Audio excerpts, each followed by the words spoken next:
L'exportateur sud-africain RIP vend des fruits et légumes d'origine locale à 45 pays dans le monde.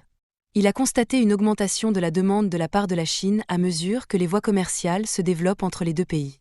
Lorsque nous avons commencé, nous avons uniquement exporté des agrumes vers la Chine et ce volume a augmenté d'année en année.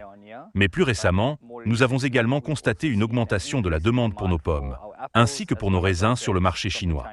L'augmentation de la production agricole sud-africaine a reçu un coup de pouce lors du sommet des BRICS qui s'est tenu à Johannesburg en 2023.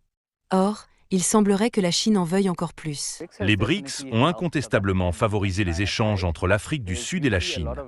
Il y a généralement beaucoup de paperasserie lorsqu'il s'agit de réglementation et de certification concernant l'industrie des produits frais. Mais grâce aux BRICS et au soutien qu'ils nous ont apporté, de nouvelles variétés, de nouveaux cultivars de fruits, de nouveaux types de fruits sont désormais exportés vers la Chine.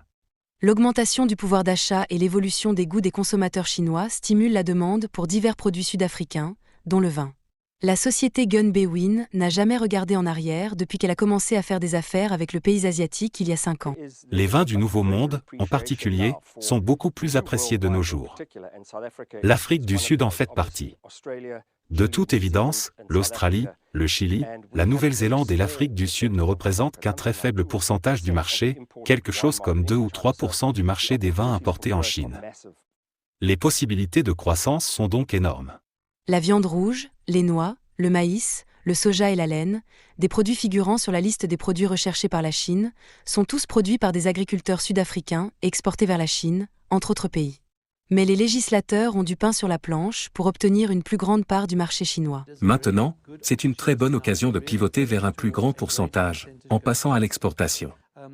Nous avons un certain nombre d'industries qui aimeraient avoir une plus grande part d'exportation. Même notre industrie de la pomme de terre est insuffisamment développée en termes d'exportation en pourcentage de la production. Il en va de même pour l'industrie de la viande rouge.